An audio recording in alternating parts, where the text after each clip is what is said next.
In this video, I'm going to explain to you what a clapper is, show you what it does, and explain to you why you might want one in your sewing and quilting toolbox. So the name clapper comes from the sound that it makes when you press firmly on a seam. Originally, this was a well-kept secret of tailors and dressmakers to achieve those crisp, flat seams and creases that every person sewing at home wanted and couldn't figure out why the tailors and dressmakers were doing it better than them. But about 120 years ago in England, the secret was out, and now it is a very popular tool in quilting. So now that we talked about it, let's take a look at the clapper in action. So I have sewn a few things together with bright orange thread so that you can really see it. So we'll start with this middle size one. First, I want you to just take a look at the edge. It's wavy. And that is very common, even though when it's flat, it looks pretty good. You can see a little bit of the wave in it, but not a ton. So we're going to use a hot iron with steam. And we are going to press that seam flat before we ever flip it. Normally people would sew something together, and if you need to press them so you see the right side of both, you would just do this and you would press now. But you want to do this extra step. It's called setting the seam. And what you're doing is you're taking a hot iron with steam and you're just holding it on that seam for a minute and immediately putting the clapper on it and pressing it. So what that does is the moisture and the heat gets absorbed into this unfinished wood, and this gets flatter. So let's take a look at that now. So much different, so much flatter. It doesn't have all that wave. You can see it when it's down, and you can see it when you lift it up and you look at that edge. So that seam is set. I remember when I learned this, I thought it was crazy. I was like, well, really, how much room can be in between these stitches? But as you saw, there's a little bit. There's some airspace. We need to get everything nice and flat.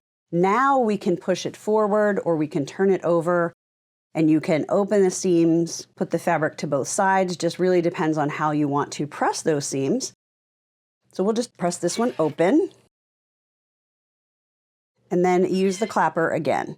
I often rub it back and forth. I'm not sure if that's needed or if I just do that, but I do. So now we have a nice flat seam. Look at how beautifully that's laying. There's no wiggle. Nice and flat. And if you're looking at a quilt block, you can see that you're going to have a lot of different pieces, especially for a smaller one like this that has skinny little pieces of fabric. It's going to be very important for these seams to be set and pressed nice and flat so you don't end up with a bunch of wiggles in your quilt block. So here's another one. This is just a small one. I'm going to set the seam. You can see that's nice and flat now. I'm just going to press the seam to one side by pushing that one forward, pressing, and using the clapper. At first, it's a little hard to remember, I will admit, but now it is completely second nature. It is like driving without a seatbelt when I don't have my clapper. And I have both sides. Riley Blake calls the longer one the Tailor's clapper and the shorter one the Quilter's clapper, but they're basically the same. They have this nice, comfortable groove for your fingers, so it's really easy to grip and hold. And again, it's called a clapper because if you lay it down with any kind of force, it makes that nice sound. So how would you use a clapper if you weren't making a quilt or a quilt block? So I want to show you how I would use it to make a key fob. For the key fobs, you need one piece of fabric put together that is 3.5 inches wide by 10 inches and a piece of fusible fleece that is 2 inches by 10 inches. So I take my fabric and I put it wrong side up. I take my fusible fleece, I feel both sides. Okay, that's the scratchy side, so that's where the fusible product is. And I center that on my key fob strip. And now what I'm going to do is I'm going to fold each side in. I'm going to do one side at a time, press it, and then I'm going to use my Tailor's clapper to help really press that down. And it is going to make this pressed edge that much flatter. So I'm just folding it over the edge of the fusible fleece, and the fleece is being fused to the fabric at the same time. I'm just going to do that. That just gets that nice and crisp. And it also takes some of the heat out of this. I can feel the heat on my ironing board, but I can also feel the heat on my wood. The next step is to fold it in half and press it again. And this is where you're going to see more of a difference in using versus not using a clapper. So first I'll just press it and show you what happens without putting the clapper on there. So you can see I'm taking my time. It's getting, oh, that's hot, getting a bit of steam in there. But when I let it go, it just opens right up. Now, if you take the clapper, it's still very hot, take the clapper and put that over it and let it absorb some of that steam and some of that heat, it's going to stay closed better. And my fingers aren't going to feel so hot when I pick that up. And if you're interested in a full tutorial for how to make a key fob, I will put a link below this video and you can go check that out. Now, I have 2 rectangular clappers. This is the traditional shape to be more rectangular. Some quilting companies are starting to make squares.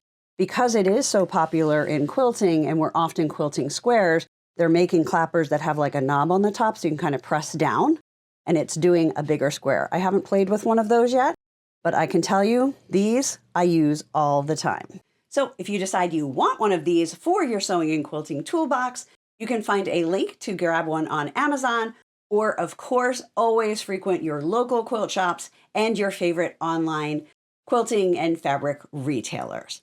Now remember, you're not going to need every tool that I show on my YouTube channel. This is how I decide when I want to invest in a tool that is above and beyond the basics that we need to sew and quilt.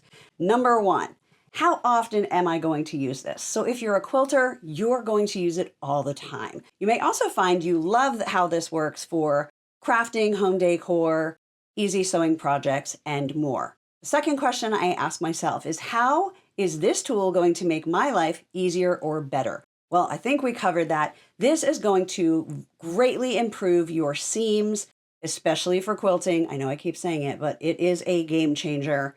And it is also going to stop your fingers from burning when the fabric is really hot when you iron it. You may not have that problem. I absolutely do.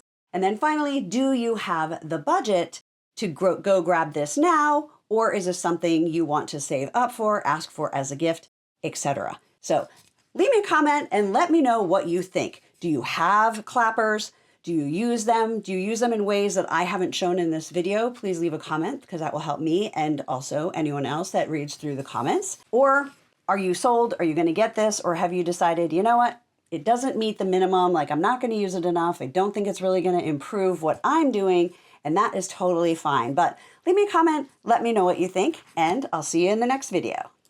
My name is Tara Reed. I'm an artist, a fabric designer with Riley Blake Designs, and I love creating these videos for you. So I hope you have subscribed. I hope you click the bell so that you will be notified when I post new videos.